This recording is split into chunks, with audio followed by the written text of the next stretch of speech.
With the heater box fan removed, I can now go through it and get rid of all this dust. Just 2 clips hold it in place and you pull it out. Now with the motor apart, I can blow out all the old dust as well as just clean off these terminals with a bit of sandpaper.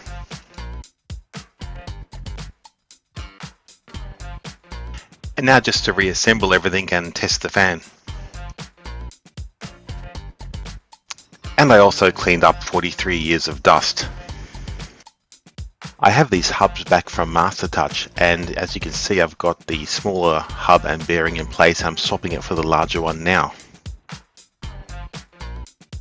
These calipers are original and were working. I'm just going to swap them out to some new old stock ones I have.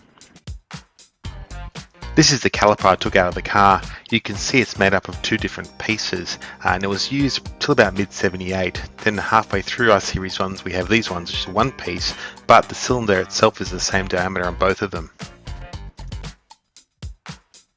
In order to separate them you have to slide them apart, so I'm just putting some WD-40 in there to get it loose and then putting this pin in here to release the spring.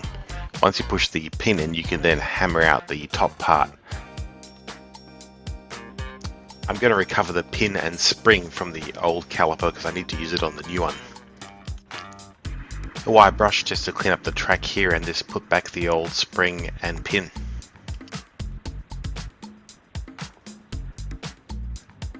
And now by pushing that spring in you can then hammer in the new caliper. Then just to test to make sure I can feel the spring, but I couldn't, so I had a couple more whacks and then yeah, I got it right. And then just reassembly. Now just installing the dust shield, and then I got this groove disc. Hopefully it'll cool better, who knows. Then of course the caliper reconnected and we're done. I'll use these braided lines once I'm ready to bleed the system. This is the radiator that came with the car. It's been reconditioned at some point, but I'm going to replace it with another one I've had reconditioned earlier. These 2 fans I have here are different. The one on the left is used on a Series 1 and the rest are used on other series. You'll notice that one is made from plastic on the left and the other one is made of metal on the right, and there is Magneti Marelli printed on one and not the other. The connectors are also different. And when you turn them on the side you can see the cowling is also different, as well as the fan blades are different manufacturers but the same diameter.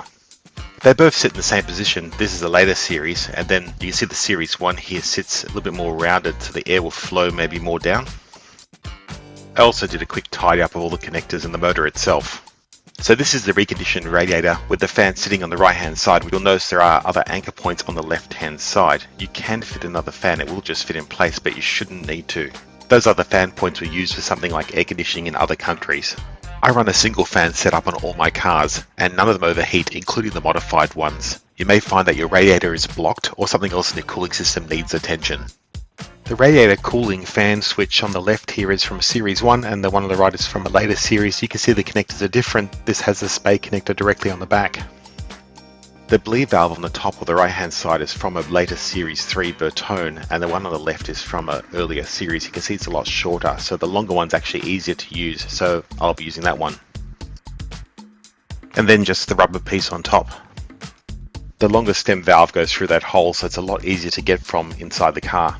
I use this 8mm tool and it kind of just fits on top there. You can see where that valve sits up high. If it was the other one, it would sit quite low and you wouldn't be able to see it, and you wouldn't be able to use your fingers to turn it either. So I prefer the Bertone one if you can get it. And now finalizing the wire that goes to the fog lamps. I'm putting the fan air separator back into the car, even though I don't really think I need it, but I'll put it back because it was in there before. These are the silicone hoses that you can find on eBay. I did a test fit with them and what I found was that they weren't the right angles. If you look at the silicone hose, it faces more upright. If I change it over to the rubber one, you'll see it actually kind of has a more downward slope and a little bit longer. This is a hose clamp you get in a kit, and the other one is one I bought separately. You can see it's a lot smoother inside compared to the other one, which is quite rough and probably not a good idea on rubber. Now just putting the radiator back in and just making sure everything's in the right slots before I screw it in. Now the hose is onto the pipes and just tighten up these bolts. Then plugging in the fan switch and then the fan itself.